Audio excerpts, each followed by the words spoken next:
Assalamualaikum warahmatullahi wabarakatuh. Alhamdulillahirabbil alamin wa bihi nasta'in ala umuri dunya waddin sayyidina wa maulana Muhammadin wa ala alihi wa sahbihi ajmain. Rabbi shrah li sadri wa yassir li amri wahlul 'uqdatam min lisani yafqahu qawli amin. Pemirsa MCT TV, para penonton dan sahabat ngopi dimanapun Anda berada, pertama-tama mari kita panjatkan syukur kita kehadirat Allah Subhanahu wa Ta'ala, yang mana pada kesempatan kali ini kita bisa bersua kembali, kita bisa ketemu kembali di acara ngopi ngaji online perkara Islam. Kedua kalinya salawat dan salam semoga tercurahkan dari Nabi Agung kita Nabi Muhammad SAW. Semoga mahabbah kita kepada baginda Rasul dapat memberikan kemudahan hidup di dunia dan kelak di yaumil qiyamah kita mendapatkan syafaatnya. Amin amin ya rabbal alamin. Pemirsa MCT TV, para penonton dan sahabat ngopi dimanapun Anda berada, alhamdulillah malam ini kita bisa bersua kembali di acara ngopi ngaji online perkara Islam, dan malam ini kita sudah sampai di episode yang ke-126. Pada episode kali ini seperti biasa saya ditemani teman ngopi saya, Mas Aldi. Assalamualaikum Mas Aldi. Waalaikumsalam warahmatullahi wabarakatuh. Kabarnya gimana ini? Alhamdulillah baik. Mas sudah Anis sehat ya? Ya, alhamdulillah sudah. Mas Anis gimana? Saya alhamdulillah sudah sehat. Nah, walaupun ini sudah sehat fisiknya, tapi ini kayaknya masih ada hal yang perlu kita diskusikan Mas Aldi. Wah, apa itu Mas? Terkait hari ini itu kan banyak sekali orang yang kebingungan. Nah, termasuk Mas Aldi punya rasa kebingungan enggak ini? Ya, bingung nih Mas. Ini mau bahas apa nih Mas? Oh, bahas apa juga bingung ini ya? Temanya apa juga bingung ya? Karena memang hari ini tuh semakin banyak sekali informasi yang masuk ke otak kita, ke pikiran kita, sehingga kita bingung mana yang harus kita pilih, kan begitu. Mana yang benar, mana yang salah mungkin. Nah, lebih apa ya? Lebih kita harus bisa memfilter informasi dengan baik, kan gitu. Karena hari ini tuh tidak hanya informasi yang sifatnya umum, yang sifatnya itu agama, dakwah itu kan juga banyak. Tapi yang pas untuk diri kita kan kita nggak tahu. Yang relevan dengan diri kita mungkin. Nah, mungkin ini biar kita tidak kebingungan. Kita akan undang narasumber yang nanti akan mencerahkan kita bagaimana kita sebagai manusia, sebagai umat Islam itu tidak bingung untuk menghadapi hidup di dunia ini. Ya, siapa nih Mas Anis? Nah, ini langsung kita panggil ya Mas ya. Ya. Pak Kiai Nikoes, kepadanya kami silakan. Waalaikumsalam warahmatullahi wabarakatuh. Terus budi Mas Anis. Alhamdulillah Pak, monggo Pak.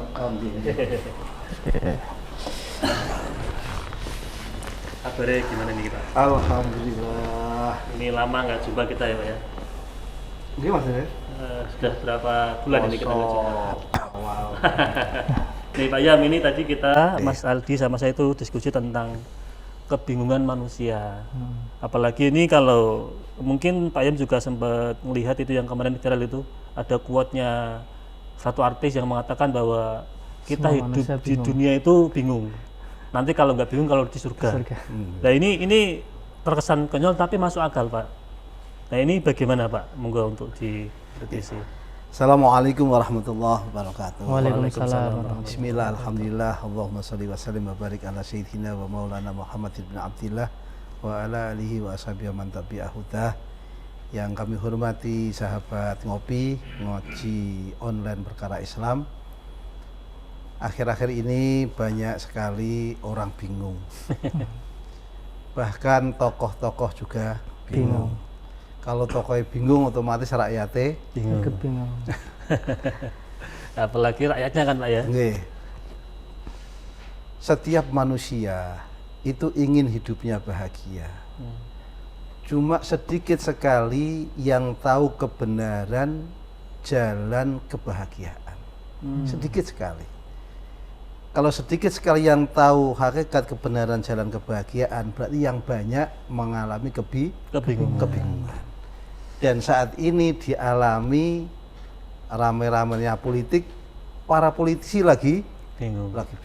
Bingung nyari suara ya mungkin. Bingung nyari suara. 2024 akan musim politik Pak ya. Musim politik. Bahkan tokoh-tokoh nasional juga bingung. Begini Mas Anis, kalau kita merujuk kepada kitab-kitab klasik ataupun buku-buku filsafat, bahwa kebingungan itu pertama itu dikarenakan kebodohan. Kebodohan, ketidaktahuan, sehingga dia sendiri tidak tahu kalau dirinya bodoh. Dia sendiri tidak tahu kalau dirinya tidak tahu. Akhirnya dia akan selalu mengalami kebingungan terus dan terus, walaupun sudah muhasabah, introspeksi diri. Akan tapi karena bodohnya, Saking maka bodohnya mungkin Pak ya.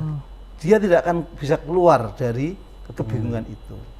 Maka di dalam Al-Quran Allah menegaskan, fas'alu ahla dzikri in kuntum la ta'lamun. Kebodohan itu kalau ingin keluar dari kebingungan harus mendekat kepada Allah. fas'alu ahla dzikri in kuntum la ta'lamun. Tanya, mohon fatwa, mohon pencerahan kepada orang-orang ahli zikir.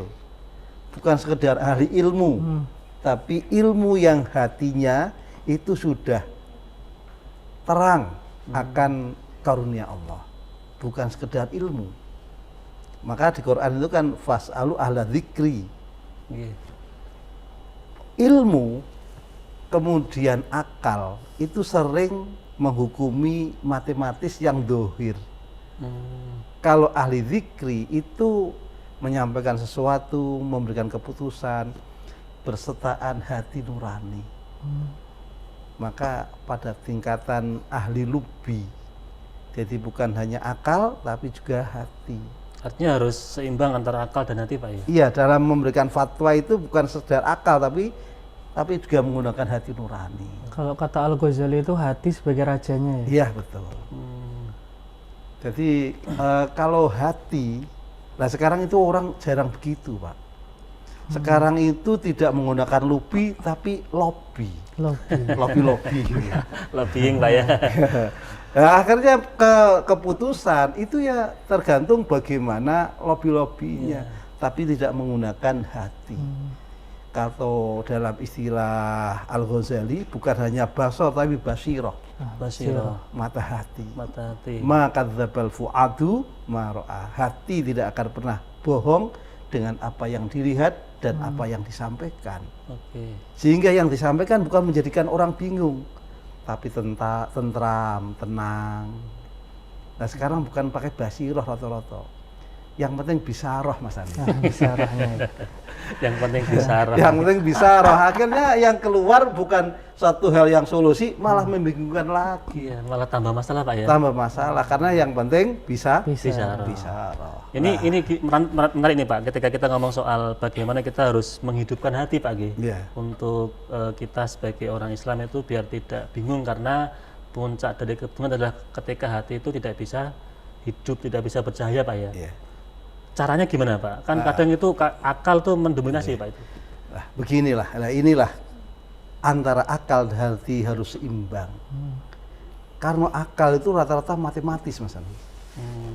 Kopi itu kita lihat baunya harum, diminum, enak, meripat padang.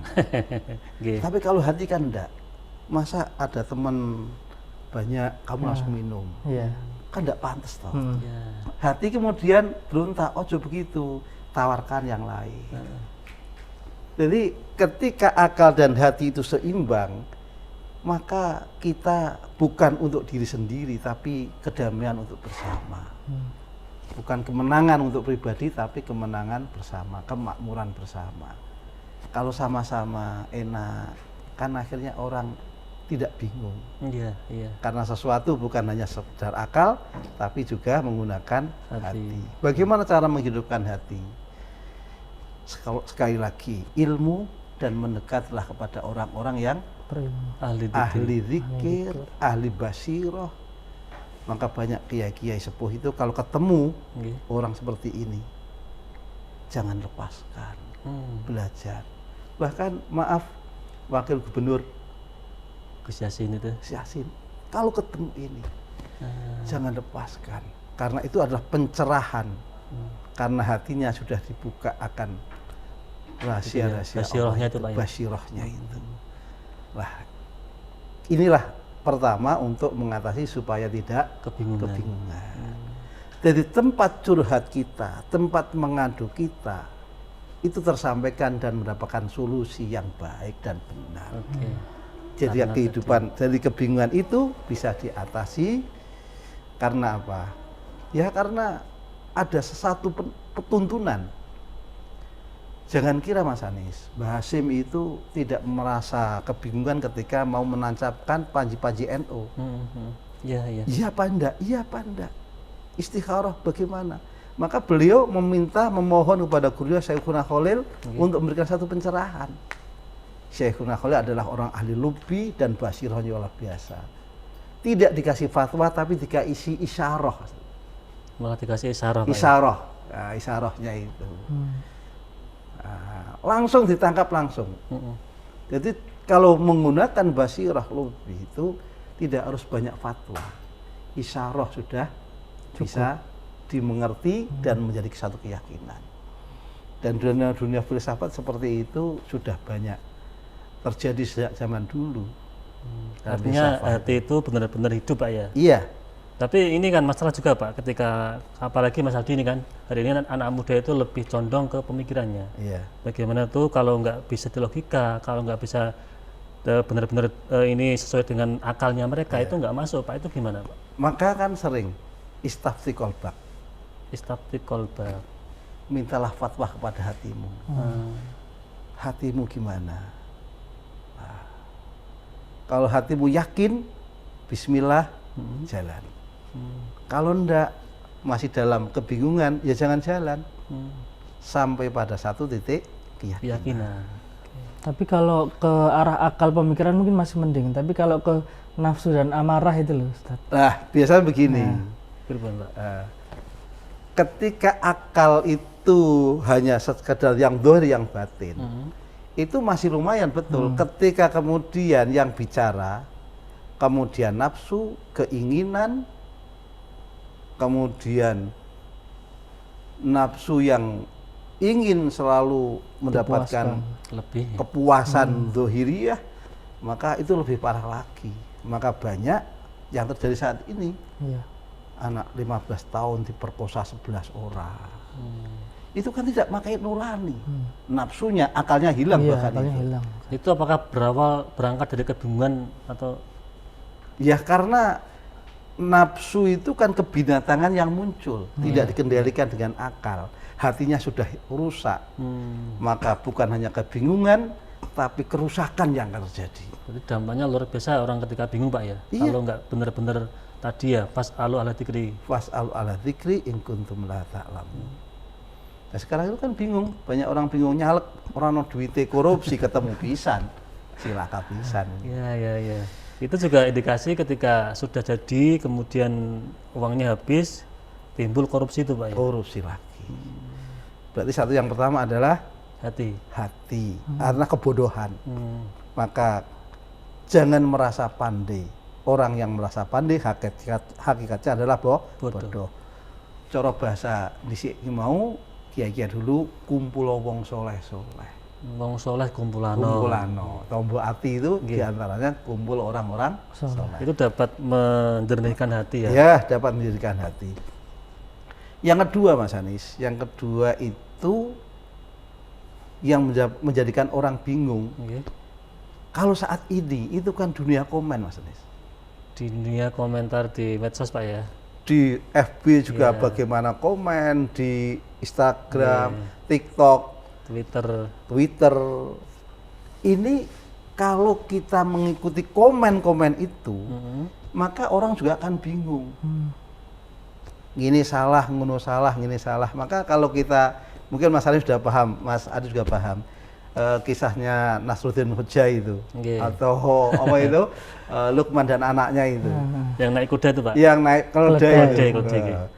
Nasruddin Hoja dan anaknya naik keledai itu, Nasruddin Hoja begini, nak kamu yang naik saja, ayah yang menuntun.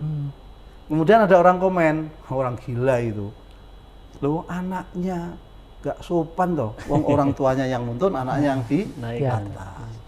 Akhirnya ayo kita naik sama-sama nak. Anaknya udah gini, kalau nggak pantas kamu yang nuntun, ayah yang naik. Oh komen orang apa? Orang tua gila itu, nggak kasihan sama anaknya. Oh anak kok nggak orang tua kok nggak sayang sama anak. Mestinya kan nggak begitu. Akhirnya kedua-dua naik.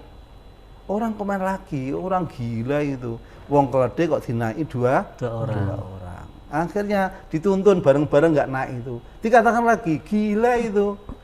Kalau tidak dinaiki, nah apa gawe bawa keledai repot-repot itu. Serba salah Pak ya. Serba salah. Kalau maka Nasruddin itu dalam ceritanya kan kepadanya begini, nak, janganlah kamu memotong bulu ekor keledaimu di hadapan banyak orang. Kalau kamu motong sedikit, orang mengatakan terlalu sedikit, kurang banyak. Kalau kebanyakan, maka orang berkomentar itu kurang banyak itu. Kalau kamu ingin menyenangkan orang, maka keledaimu tidak akan ada ekornya. Artinya apa? Kalau kita mengikuti komen orang terus, akhirnya kita yang bunuh diri, Mas Anis. Iya. Artinya kita terjerumus di dalam komenan yang nggak tahu kebenarannya apa gitu ya. Iya. Maka jadi orang harus punya pendirian, Punya prinsip Pak ya. punya prinsip, punya keyakinan. Nah, ini yang benar, ini yang yakin. Nah, kalau kamu sudah yakin kebenaran dengan ilmumu, wah ini benar. Loh sekarang kan begini, orang itu datang ke masjid, tilok ke wong riak. Wis nom ning masjid kaya busuk-busuk alim-alimo. Akhirnya enggak ke masjid ya, Nen. Iya. Saya ini loh enggak ke masjid, saya rahasiakan baru saya itu ahli sholat. Loh, yang ke masjid itu salah kalau mengikuti enggak ke masjid. Loh itu gimana itu? Salah juga Pak ya. Anak pemuda mau remaja-remaja enggak ada kok dia enggak ke Masjid. masjid. Dan nyuwun sewu, orang haji itu masih bingung, Mas Anis. Masih bingung. Orang bingung. Mau diajak haji sama istrinya, ya haji ya, wah belum siap. Belum siap gimana? Nanti kalau ada hajinya saya itu belum siap dipanggil Pak Haji. Loh. Haji itu bentuk ibadah, bukan masalah dipanggil dan tidaknya. Ada juga yang orang haji itu depannya langsung pulang haji dikasih hal. Haji siapa, di meja kantornya dikasih hal. Di mobilnya juga dikasih tulisan keluarga haji siapa, rumahnya dikasih. Kemudian teman-teman yang olah haji pisan wiria. Loh ini kalau nggak punya prinsip, wah dia masih down. Tapi dia punya prinsip berkata demikian. Saya kasih H di depan nama saya. Ini sebagai taruhan bahwa saya harus ingat saya sudah haji. Saya harus tanggung jawab kepada Allah, sholat 5 waktu jamaah, dan tanggung jawab kepada sama manusia, meladeni manusia, bertanggung jawab tidak bohong dan tidak menipu orang, karena sudah haji. Karena sudah melakukan rukun Islam yang kelima. Sempurnakan rukunnya Pak ya. Jadi dia kan punya apa? Motivasi. Punya pendirian itu. Ada yang haji 3 kali, bos, gimana bos? Tulis haji apa enggak? Ora sah mas. Lu napa bos? Ora iso karaokenan. Lah itu karena kebingungan dia. Wes kaji ping 3 isih mikir karaokenan. Masuk haji karaokenan kan gak enak, ditulis haji gitu. Lah ini kan akhirnya wes haji yo bingung Mas. Iya. Gitu loh. Jadi masih bingung ya ketika sudah kita walaupun sudah puncak ibadah yang paling tinggi tapi juga ketika dia tidak punya prinsip, tidak punya pendirian, tidak kokoh di dalam keimanan. Maka kalau kita baca surat Kahfi, ayat ke-18 Al-Quran itu, ada 7 pemuda yang teguh pendiriannya, menjaga akidahnya, menjaga ketakwaannya. Dari raja yang dolim, kekuasaan yang dolim, sampai dia pergi, masuk ke dalam sebuah gua. Allah muliakan pemuda itu, ditidurkan 309 tahun. Tanpa merasa capek. Tidur yang panjang itu sebuah keajaiban itu. Karomah itu namanya. Karena bukan nabi, bukan rasul itu kan. Gua dalam tafsir itu menghadap ke utara. Padahal orang itu kalau nggak kena sinar matahari, sirkulasi udara nggak bagus, rusak kan. Allah geser matahari ke utara supaya pagi itu kena matahari. Digeser matahari sebentar itu adalah keajaiban, karomah Allah. Sehingga orang yang punya prinsip menjaga akidahnya, yakin, tidak kebingungan, tapi akan ada kemuliaan karomah dari Allah. Jadi ininya prinsip kita itu harus yakin dengan akidah kita. Iya, harus yakin Mas Anis. Orang itu sekarang kita belum punya istri dilok ke, itu juga bingung Pak itu. Bingung toh. Gitu. Kemudian punya istri bingung meneh, lho ya dibujuk malah bingung. Iya. Wah, dibujuk diamuk ibuju gitu. Wes. Lah wong misalnya ya anak kuliah selesai kumlot cepet itu. Itu masih dilokke ya. Kumlot ya tidak menjamin masa depan cerah, tidak menjamin dapat pekerjaan. Kalau kita selalu mendengarkan komen orang lain, kita akan kebingungan. Maka sekali lagi harus kita punya pendirian.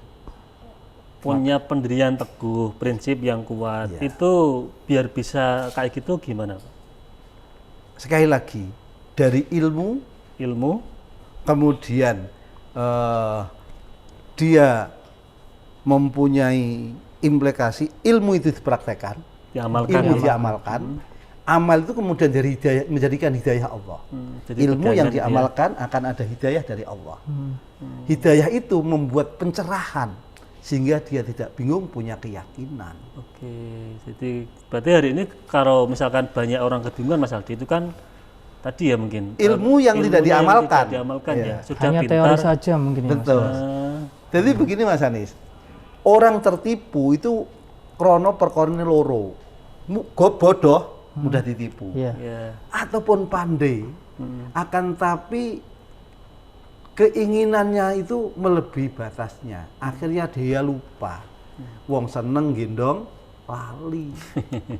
Nah, maka ketika ilmu tidak dipakai, dilupakan dengan entah itu komentator dan sebagainya, dia tidak punya keyakinan, dia akan jatuh pada sebuah Kebingungan. hal yang menjadikan dia celaka. Oke. Nah, jadi itu harus ilmu dipraktekkan, amal jadi hidayahnya Allah. Jadi prinsip yang teguh buat dirinya Pak ya. Betul.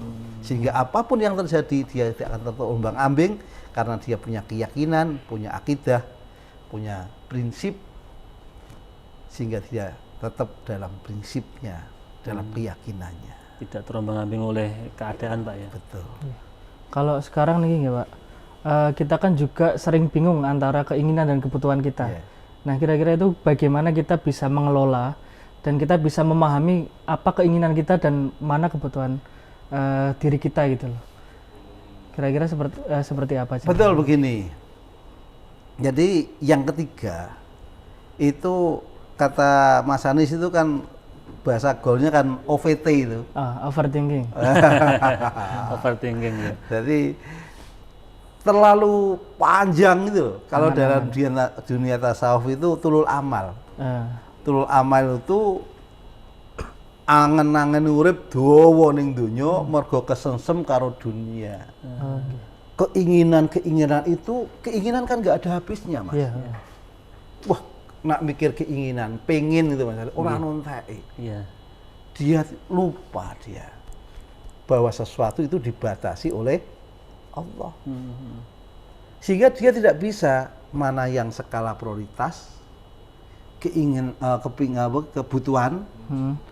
Orang itu kalau sudah berpikir kebutuhan, itu sebetulnya kan tidak repot itu. Iya, artinya sesuai dengan kebutuhan kita Pak ya. Maka Tidak berlebihan. kalau dalam Ihya itu nggak usah tulul amal, korsul amal saja.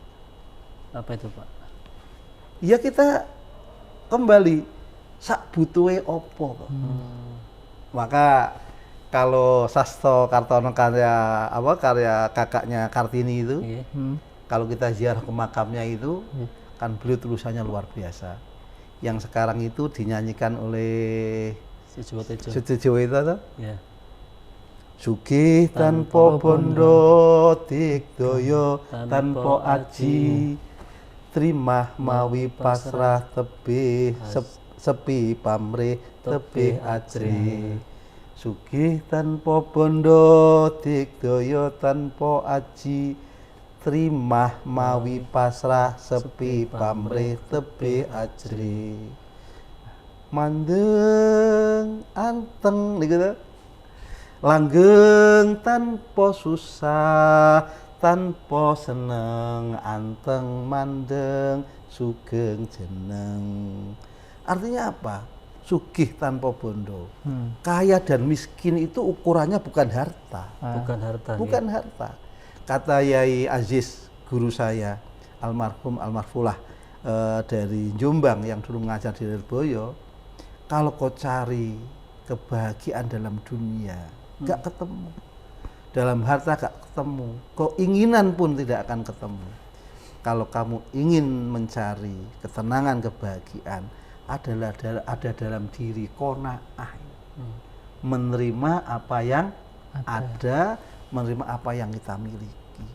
Loh, kalau pandum, Pak, ya? Iya, nirmo pandum. Loh, kita kalau sudah nggak butuh apa-apa kan kaya, Mas Anis. Tidak butuh waktu, wah kalau kita nanti melamar PNS diterima, wah kaya kamu. Nggak usah begitu. Kalau kita hari ini, wong aku butuh kopi sak cangkir, ono nyamian, ono sarapan, wes cukup kok. Sugih nih. Sugih bisa. Sudah bahagia, Pak, ya? Karena butuh saya itu. Iya. Wes orang mikir angan-angan sing macem-macem. Maka kebingungan itu tidak akan ada lagi. Wong sudah menyukupkan. Sak butuhe. Maka kalau dunia fikih itu, kalau kita sendiri, dan dunia tasawuf itu kalau kamu sendiri, ya nggak kewajiban kerja. Kamu wajib kerja itu kena dibujun, di anak tanggung jawab. Menafkahi, Pak, ya? Menafkahi. Kalau masih sudah nyantai aja. Ya, ngopi kan gitu ya. Ngopi. Kita orang yang paling bahagia di antara orang-orang yang paling bahagia. Itu berarti kan gini, Pak, ya. Tadi kan dikatakan bahwa yang penting tadi skala prioritas. Nerimo ing pandum. Tapi kan juga ada yang mengajarkan bahwa kita harus punya perencanaan. Kayak menabung, kayak gitu kan, atau punya cita-cita, itu gimana, Pak? Jadi begini, kalau masuk dalam dunia filsafat dan dunia tasawuf, kita yakin, gitu, terima mawi pasrah itu maksudnya. Rencana kita itu baik mana dengan rencana Tuhan. Rencana kita itu baik mana dengan rencana Allah.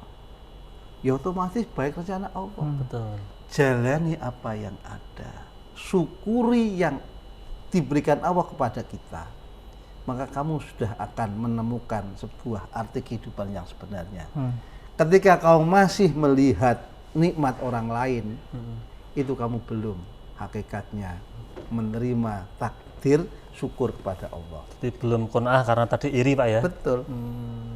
Jadi begini, kalau kita masih termasuk al-dunia tasawuf, termasuk pelecehan kepada Allah, kalau kami masuk belum yakin, kamu ragu-ragu, apa iya apa enggak Allah memberikan jodoh kepada saya, apa iya apa enggak saya bisa makan apa enggak, itu berarti kan dekatan kepada Allah, keyakinan kepada Allah hilang itu. Betul, karena meragukan Allah, ya? Meragukan Allah, ya sudahlah, yang terbaik kita laksanakan, sing ono disyukuri. Nggak usah mandang nikmati wong liya. Nanti kalau kita mandang nikmat orang lain, munculnya hasud. Drengki. Coba kita Mas Halis, orang yang becak itu kalau dia memandang nikmat orang lain akan berkata, wah enak wong dol bakso ya. Ora payu pangan dhewe. Lah aku iki mau ora ono tarian, ora ono siti pangan. Kata yang jual bakso, yo enak wong becak. Ora ono tarian turu ning becak. Lah nek wong dol bakso masa turu ning nganu kompor. Artinya uang sinawang itu penting, Pak. Nah, ketika kita masih memandang nikmat orang yang terbaik, maka kamu belum sampai pada hakikat nerima mawi pasrah itu. Kalau itu sudah dilakukan, langgeng tanpa susah, tanpa seneng. Hidup itu ya ora ono susah, ora ono seneng. Itu pada puncaknya. Kalau puncaknya itu ya kelasnya ya Gus Dur, Mas.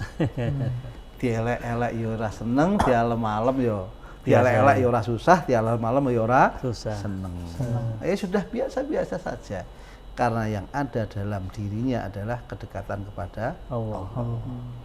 Lah itu kalau sudah itu kan surano bingung. Itu makom yang tinggi, Pak, makom ya? yang tinggi. Kalau kita sebagai orang awam kan harus menapaki jalan yang menurut kita itu ya sesuai dengan makom kita kan, Pak. Betul. Maka kita logikanya sederhana.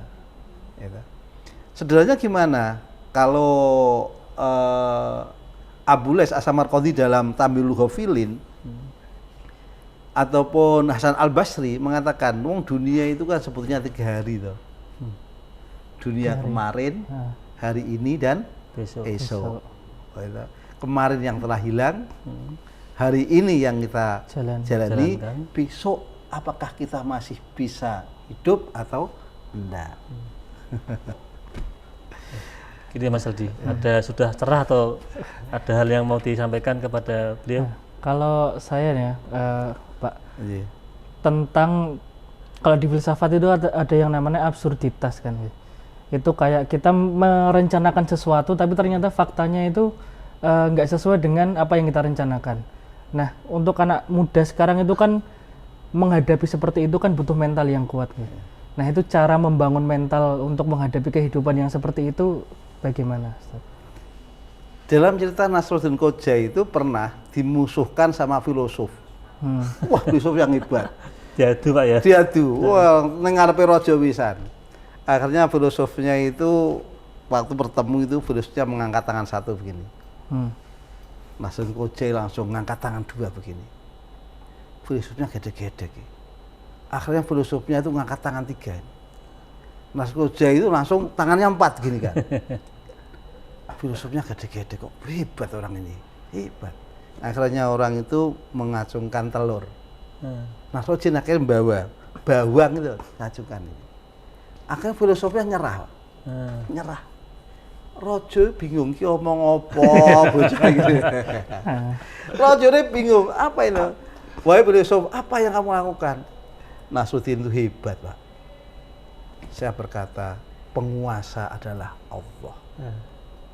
Loh, Nasruddin kok tahu? Dua. Allah itu yang menguasai bumi dan langit, kok tahu dia? Saya katakan 3 itu, langsung dia 4. Manusia itu kan hidup di 3 masa kemarin, masa datang dan masa yang lampau. Kandungan, hidup dan mati. Dia 4. Oh iya, betul, manusia itu terdiri dari angin, udara, api, air, tanah. Dia tahu, Pak. Akhirnya saya nyerah, saya kasih telur. Loh, dia tahu, kasih bawang. Bahwa cakrawala itu dia terangkan. Dia bawang itu kan lapisan-lapisan, dia tahu semuanya. Nyerah. Lajan tanya Nasruddin, kamu itu kok tahu begitu? Apa yang kamu pikirkan? Dia kan nantang saya, Raja. Ngacungkan tangan 1, ngancam saya. Saya tangan 2, kalau ngancam tak culek matamu. Lah dia 3 gini, wah berarti mau mukul 3 kali saya kan kowe mukul ping 3 tak pukul ping 4 gitu. Oh, lah terus lah dia ngasih telur pada persahabatan. Ngejak masak ya saya kasih bawang. Buat telur dadar Pak ya. Jadi ternyata Mas ada satu pemikiran yang jelimet, ternyata ada orang yang hanya sederhana. Kuno filsafat tinggi, ternyata Nasruddin kan masalah tukaran karo mangan, Mas.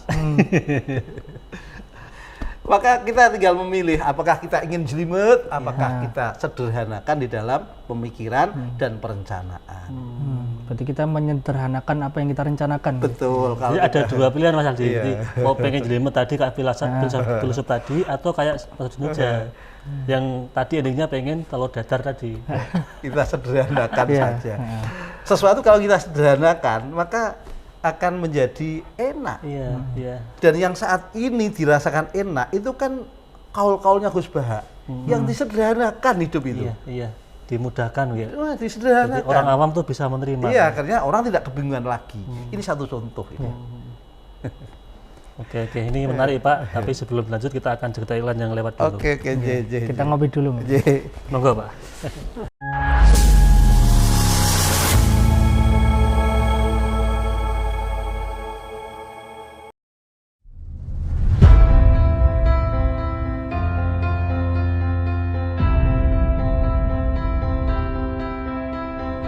Masjid Agung Jawa Tengah kini hadir dengan berbagai pelayanan dan fasilitas yang membanggakan.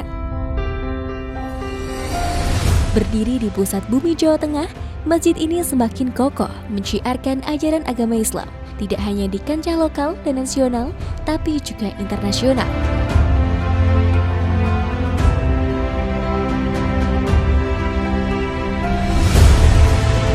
Mengikuti perkembangan dan kebutuhan masyarakat, Masjid Agung Jawa Tengah mempersembahkan sebuah lokasi yang mengantarkan, lokasi yang membekali untuk ibadah yang suci, manasik haji dan umroh Masjid Agung Jawa Tengah.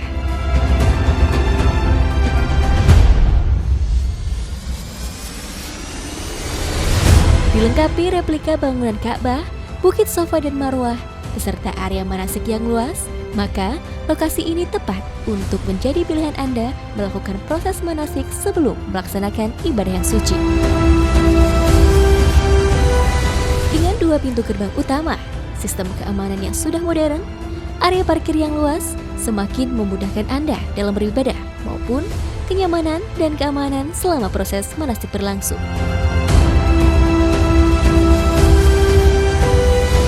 Hal penting lainnya adalah kemudahan akses untuk penginapan Hotel Geraha Agung, akses oleh-oleh Semarangan dan Jawa Tengah, tempat beribadah yang nyaman, juga akses wisata kota Semarang untuk sekedar memanjakan mata, menikmati hamparan kota dari atas menara.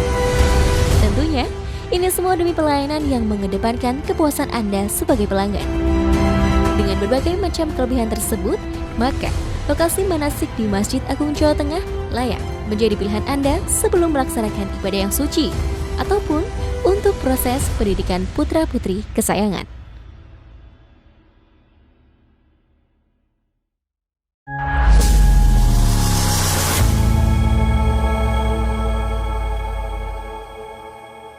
Pemirsa Masjid TV, para penonton dan sahabat ngopi dimanapun Anda berada, kembali lagi bersama kami di acara ngopi ngaji online perkara Islam. Ini masih bersama Pak Kiai Imran Faiz dan Mas Aldi. Nah, Pak Kiai tadi menarik sekali tentang bagaimana kita itu harus bisa memilih mau yang jelimet atau yang simpel, kan begitu Pak ya. Nah, sekarang ini Pak, kita bahas tentang bagaimana kita sebagai, kan ini kan dunia era digital. Orang sudah bisa menikmati informasi dari berbagai daerah, berbagai negara, kan begitu Pak. Tetapi ironi hari ini itu begini, banyak sekali orang itu malah melakukan pencitraan. Nah, itu karena memang lagi bingung orangnya itu, atau memang ini sudah zamannya seperti itu Pak? Kalau ditanya apakah bingung dan zamannya, mungkin kedua-duanya. Ya banyak orang bingung dan zamannya memang sudah Zaman kebingungan. zaman kebingungan. Karena begini Mas Anis ya, dunia medsos itu kan orang itu ingin tampil Sempurna yang Pak ya? terbaik, betul, yang sempurna. Akhirnya kameranya kamera yang jahat. Kamera yang bisa memberikan efek yang halus itu ya. Jadi nanti Mas Anis juga kebingungan kan, baru ketemu fotonya begitu, gitu. Waktu offline ya, ketemu langsung, loh kok malah ngaget ya. gitu. Bingung juga, kok bisa begini dunia ya. Ya itu kan mungkin orangnya dan memang zamannya. Jadi kalau pencitraan, kalau kita kembali kepada agama itu sudah termasuk penyakit, Mas Anis. Oh, itu termasuk penyakit hati. Dia menutupi kejelekannya, ingin tampil sempurna di hadapan manusia. Itu penyakit Pak ya? Penyakit itu. Bahkan kalau kita baca di Ihya itu, kalau di rumah nggak pernah duka, nggak pernah sholat sunnah. Waktu kumpul-kumpul ada syekh, ada siapa-siapa, sampean, sholat sunnahnya, sampai barasar we ba'diyah asar. Padahal nggak boleh Pak ya? Itu kan akhirnya sebetulnya dia itu ukuran siapa? Dia bingung kan? Bingung harus seperti mereka. Padahal hidup kan nggak begitu. Iya. Biarlah apa adanya. Kalau kita harus pakai ukuran baju orang lain, mungkin bisa kebesaran ataupun kecilan. Dan hidup meniru gaya orang lain, itu akan menjadi mahal. Meniru gaya orang lain ataupun tidak sendiri, Kita jadi diri sendiri Pak ya? tidak sendiri, itu kan suatu hal yang mahal. Dan kita juga nggak kuat untuk membeli itu mungkin Pak ya? Ya, akhirnya kan yang terjadi Mas Anis. Gitu. Harus begini, beli HP yang mahal dan sebagainya. Akhirnya banyak anak-anak mahasiswa demi HP yang mahal, dia melakukan hal yang Tidak baik. tidak baik, yang salah. Ya, artinya kejerumus ke dalam kemaksiatan Pak ya? Kedua kemaksiatan. Gara-gara tadi kebingungan, kemudian pengen nuruti nafsunya gitu Pak ya? Betul. Kemudian ini kasus yang terjadi saat ini, Iya. itu kan karena medsos bergaya, menggunakan kemewahan-kemewahannya. Dia lupa. Akhirnya korupsi yang dia tutup rapat-rapat terbuka. Betul. Karena ingin sempurna di hadapan di hadapan manusia medsosnya itu. Itu kasus yang saat ini terjadi kan begitu. Iya. Jadi gara-gara dia tuh pamer terhadap harta bendanya itu, akhirnya Ternyata terbuka hasil korupsinya luar biasa itu. Yang terjadi seperti itu. Saking bingungnya ngumpet ke duit. Yo sekali lagi itu keinginannya terlalu panjang, tulul amalnya. turul amal. Kalau dia merasa cukup, kurang apa sih? Mobil ada, rumah ada, tapi masih menumpuk dolar dan sebagainya. Dalam keadaan bingung gitu Mas Anies. Bingung sampai mau buat apa. Itu sebingung tingkat dewa itu sebetulnya. Lebih enak kita yang sederhana. Iya. Nah, kemudian sekarang ini ketika kita menghitung medsos tanpa filter, tanpa kita sadari, kita akan terjerumus kepada kehidupan yang membingungkan, Yang tidak nyata mungkin, Pak, ya. terbawa arus itu. Wah, sekarang itu HP ibu-ibu itu grup senam Mas Adi. Ibu-ibu itu grup senam. Itu gimana, Pak? Wah, udah sampai melupakan kewajiban. Pagi-pagi sudah senam, suaminya dimasak ke yoga, anaknya diopeni yoga. Demi apa? Demi sing penting langsing. Bar ingin langsing, sampai obat langsing dibeli, gitu. Kemudian glowing yang mahal itu, Skincare ya. skincare-nya bar langsing itu ternyata laki-laki katanya nggak langsing. Cantik itu bonus, gendut itu harus malahan. Loh, malah gendut malahan. Akhirnya mengendutkan diri lagi. Kalau ini kita ikuti terus, bingung akhirnya. Artinya tren-tren dari ini tuh sebenarnya harus kita waspadai, Pak, ya? Iya, jadi tanpa waspada, tanpa filter, tanpa kita kita Punya prinsip yang kuat. prinsip yang kuat, ya kita akan terombang-ambing pada hal yang seperti itu. Tapi mungkin bukan berarti kita kemudian tidak ikut arus juga. Betul. Ya. Jadi sesuatu itu kita nikmati sesuai porsinya. Porsi yang Gunakan menurut yang kita, Pak, positif ya, yang positif. Jangan kita menutup, kita buka tapi manfaatkan. Tetap punya filter juga. Kita punya filter. Kalau kita sekarang ini kita kan pakai dakwah pakai ini juga, Mas. Iya, pakai dunia digital, Pak, ya. Iya. Nah, ya yang itulah Iya, yang kita pakai. Kita mengambil segmen kebaikan, bukan segmen kebingungan. Artinya mewarnai kebaikan di dunia maya, Pak, ya. Betul. Jadi kita menjadi pemadam kebakaran di era yang panas seperti ini. Meminimalisir kebingungan juga. Betul, meminimalisir kebingungan juga. Ya. Ya kita arahkan, kita sampaikan kebaikan-kebaikan, dan itu bagian satu hal yang sunnah. Ya. Rasulullah di Madinah itu pernah kirim surat kepada orang-orang Yahudi tanah Najran. Ditulis Bismillahirrahmanirrahim min Muhammadin Rasulullah. Ditulis. Jadi Rasulullah itu pernah mengirim surat kepada Ahbarul Yahud dengan tulisan. Kalau sekarang ini berarti kita kan menulis, menyampaikan lewat media akan kebaikan, itu bagian dari dakwah dan bagian dari sunnah. Maka kita manfaatkan media yang ada dalam kebaikan dan meminimalisir orang-orang supaya tidak bingung. Ya, kalau misalkan ini, Pak, kita kan di era medsos ini nge-share kebaikan, asal share itu gimana, Pak? Lah, harus kita waspadai dulu. Gitu ya. Kita koreksi dulu. Apakah itu memang benar-benar valid atau tidak gitu, Pak, ya? Betul. Dunia saat ini kan jangankan orang biasa.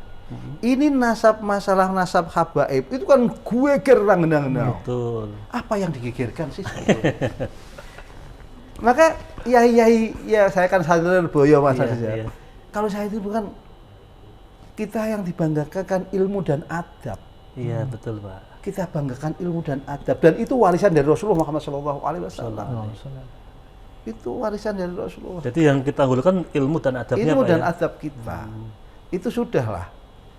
Apakah Rasulullah berpikir nasab pada sahabat-sahabatnya? Tapi kan enggak.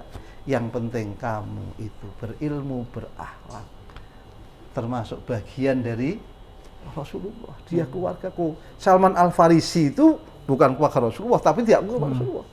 Karena ilmu adabnya dan perjuangnya untuk agama. Oke. Ya sekarang kan itu di medsos, wah luar biasa gegernya. Nah apa sih digegerake? Termasuk polemik hari ini kan banyak sekali hal-hal negatif, Pak, yang dulu tuh awalnya tuh baik-baik saja, bahkan jadi apa ya, rujukan atau jadi acuan untuk para netizen untuk menjadi rumah tangga yang baik, tapi akhirnya juga pisah, itu gimana itu? Nah begini juga, itu karena gini, rata-rata orang itu pencitraan keluarga, kalau foto-foto makan-makan, Nggih, wah luar biasa mesranya. Neng omah tukaran. Yang saat ini itu artis-artis yang cerai itu berapa itu? Iya. Ada masalah apa? Nggak ada masalah. Nggak masalah kok cerai gitu loh. Nggak ada masalah kok cerai. Cerai kok nggak ada masalah. Lu kan lucu tuh gitu. Iku sing ngrungokke bingung maksudnya. Masalah juga. Sing ngrungokke bingung. Iku piye to? Satu kaya, ganteng, popularitas. Istrinya demikian juga. Iya. Kalau kita kan mandang itu kurang apa kok Kurang bisa? apa itu? Iya. Yo bingung itu. Maka mereka tidak kembali pada jati diri. Urip itu untuk apa? Oke. Kesuksesan keluarga itu kalau mampu menciptakan generasi yang baik. Kalau sudah pisah, terus bagaimana? Nah, ini karena mengikuti, lo kadang-kadang itu settingan. Kita orang payu itu toh, sudah jobnya sepi, kayak masalah. Lo itu kan Biar viral Pak ya. biar viral. Ya, sekarang itu memang ya Allah Gusti, banyak tidak ada prestasi yang akhirnya yang ditampilkan hanya body tok itu loh, perempuan Sensasi. bodinya, sensasinya. Lah maka ini adalah bentuk kebingungan karena minim prestasi. Makanya yang ditampilkan ya tadi ya bodinya, karena bodinya bagus itu Pak ya. Prestasinya apa? Maka kita itu lahir itu kehendak Allah. Anak siapa? Di mana? Itu kehendak Allah. Maka janganlah kita selalu mencela orang lain, menjudge orang lain jelek. Seandainya kita kalau seandainya hidup di Amerika, belum tentu kita Islam, belum tentu kita Muslim. Betul. Kita syukuri apa yang ada dan kita hormati orang lain karena itu bagian dari apa yang ditakdirkan oleh Allah. Artinya kan kita harus menghormati perbedaan Pak ya. Betul, Jangan Pak. sampai gara-gara kita itu beda kemudian kita jadi bentrok atau konflik Pak ya. Betul, maka Habibana Lutfi, Habib Lutfi itu kemarin ada biksu-biksu disambut. Wah, yang gegeran itu. Loh, kalau ilmu gitu gegeran netizen rusak juga kan? Nggih. Ya beliau ini makhluk Allah.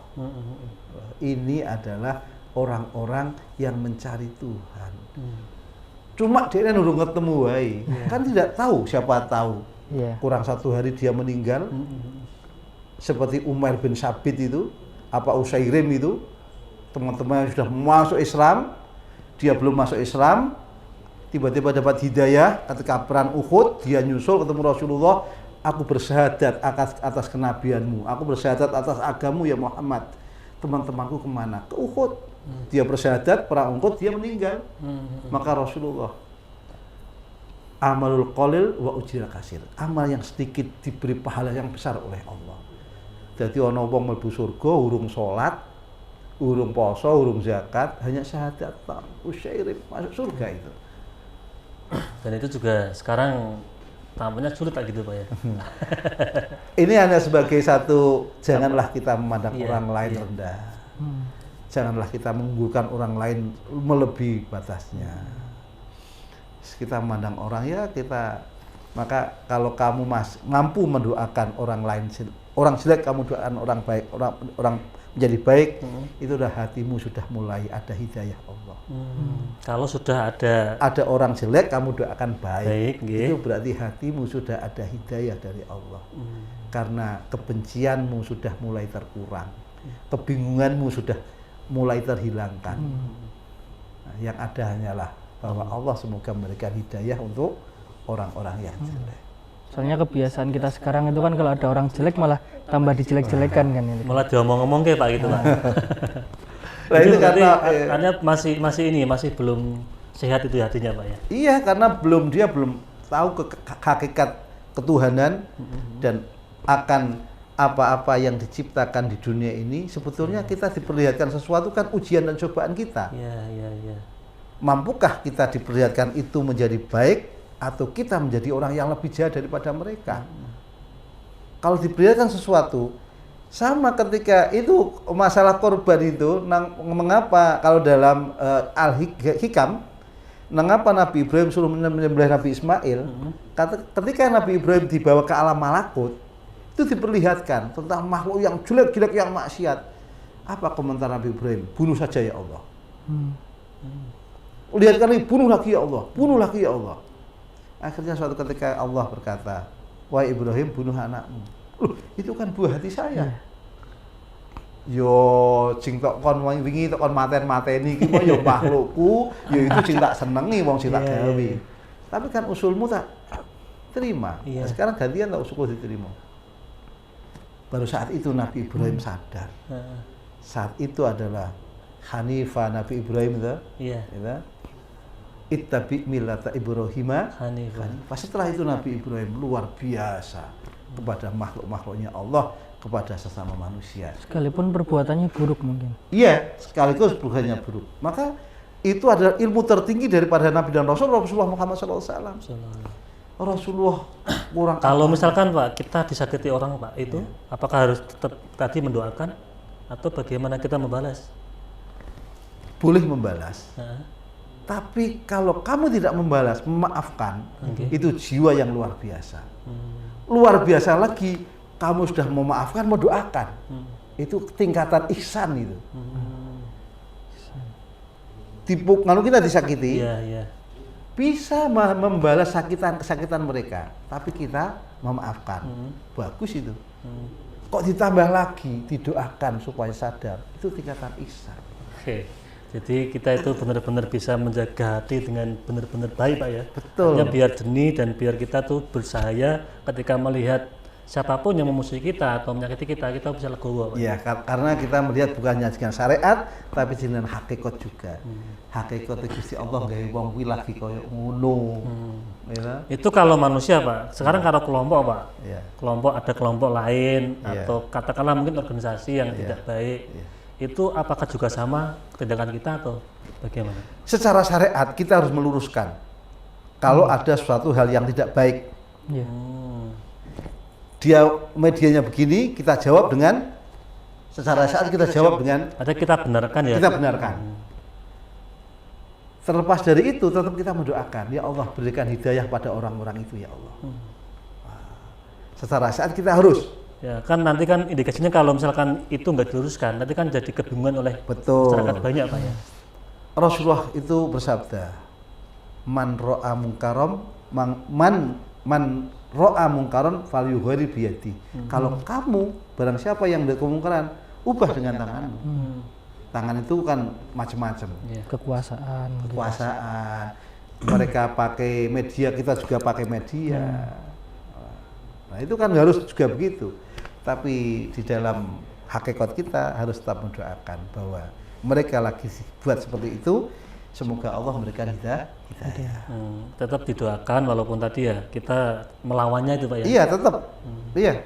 Ada orang laki-laki perempuan mau berbuat mesum, kita ingatkan, jangan itu. Haram itu nggak boleh itu. Tentu tapi mengingatkannya juga dengan cara yang baik. Betul. Untuk ila sabili rabbika bil hikmah wal mau'izatil hasanah. Jadi harus itu pokoknya kalau NO luar biasa begitu ya. Karena begini Mas Arif. Lagu Sato Kartono itu itu kan ngeluruk tanpa bolo, menang tanpa ngasorake. Kalau kita menang tanpa mengasorkan itu apa? Artinya berilah mereka sentuhan kasih sayang. Tanpa membuat mereka rendah Pak ya? Tanpa membuat mereka rendah. Dan kita pun juga nggak rendah. Dan kita nggak merendah. Nah, itu kemenangan yang hakiki itu. Dan itu adalah Rasulullah Muhammad SAW.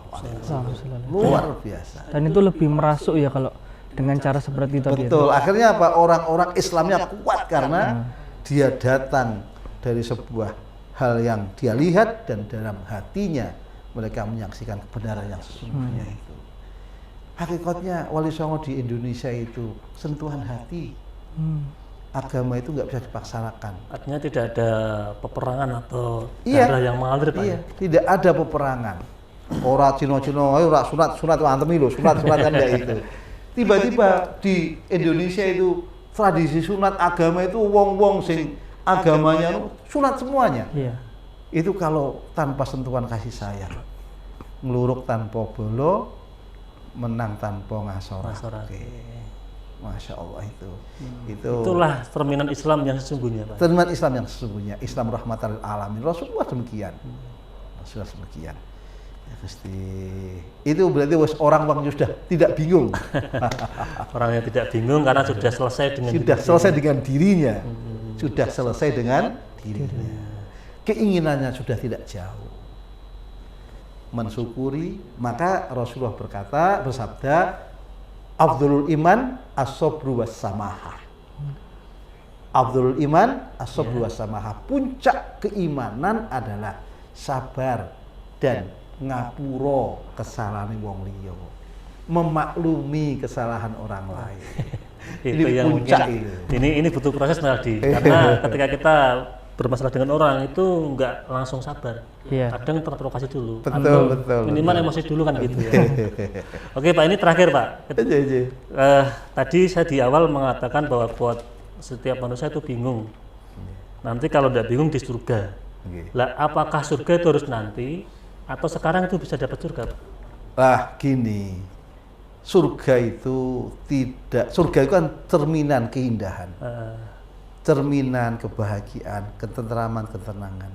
Kalau kamu masuk kepada orang-orang yang ahlu dzikir, akan ada ketentraman.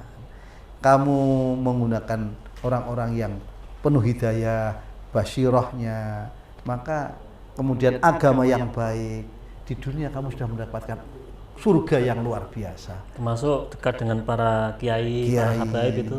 Iya, kemudian rumah tangganya tenang, bahagia. Karena Pak sabar, samaha, gampang ngapura ning bojo ning anak. Surga itu, maka Rasulullah baiti jannati. Jadi tidak harus lama. Sekarang di dunia kita bisa sudah dirasakan lah ya. Sudah dirasakan. Jadi ketentraman dan ketenangan hati itu termasuk surga juga. Betul, ketentraman hati, ketenangan. Ya kuncinya itu lagi. Nah. Sugih tanpa bondo itu mau tidak harus kaya itu tidak harus materi. Maka kalau kita bertemu dengan orang kan nggak milih-milih. Iya. Siapapun ya harus. Siapapun, maka kita akan diterima di semua kalangan. Sugih tanpa bondo koncone akeh. Ning ndi wis sing ngampirake. Ning ndi ana sing ngopi, Pak ya. Mentu karomah. Iya. Saldi mungkin ada tambahan lagi? Cukup pesannya karena waktunya juga kayak udah sama toh. nggak kerasa saking asiknya kita ngobrol. Pak. Pak Yam, terima kasih sudah rawuh dan memberikan pencerahan bagi kita. Saya Mas Aldi ini sudah tidak kebingungan lagi. Amin. Proses. Mas Aldi ada quote buat pemirsa? Mungkin Pak Ustadz ada closing statement dari pemirsa untuk kesimpulan tema malam ini, Pak. Apapun yang terjadi di dunia ini, masalahnya, persoalannya, sekali lagi kembalilah pada ilmu, kembalilah pada orang-orang ahlu zikir, orang-orang yang ahlu lubi dan basirah. Kemudian jangan lepaskan keyakinan, ketakwaan, independensi. Kemudian jangan terlalu berpikir keinginan-keinginan yang jauh, tapi syukuri apa yang ada, nikmati, dan jangan terlalu melihat nikmat orang lain. Ketika itu kamu lakukan, maka kebingungan dan kegersangan hati akan sirna. Rukuk dan sujud merupakan satu puncak dari kebahagiaan, melepaskan dunia. Ketenangan hati, kemudian banyak teman yang baik, itu adalah kebahagiaan dan surga bagi kita semuanya. Maka janganlah kau memandang sesuatu karena materi, tapi pandanglah bahwa Allah itu rahmatnya sangat besar. Cintailah makhluknya Allah, maka kamu akan mendapat cinta Allah. Irhamu man fil ardi yarhamkum man fis sama. Ar-rahimuna yarhamkumur rahman. orang yang hatinya penuh kasih sayang akan diberi kasih sayang yang luas oleh Allah. Amin. Demikian Mas Anis. Oke, matur suwun Pak Yam, matur suwun Mas Aldi sudah Iya, nemenin ngopi, dan jangan lupa tetap besok temenin ngopi saya Iya. dengan narasumber yang sangat luar biasa sekali. Pemirsa dan para sahabat ngopi dimanapun Anda berada, demikian ngopi pada episode kali ini. Selaku host, apabila banyak salah, banyak khilaf, mohon maaf yang sebesar-besarnya. Akhirul kalam, assalamualaikum warahmatullahi wabarakatuh. Waalaikumsalam warahmatullahi wabarakatuh.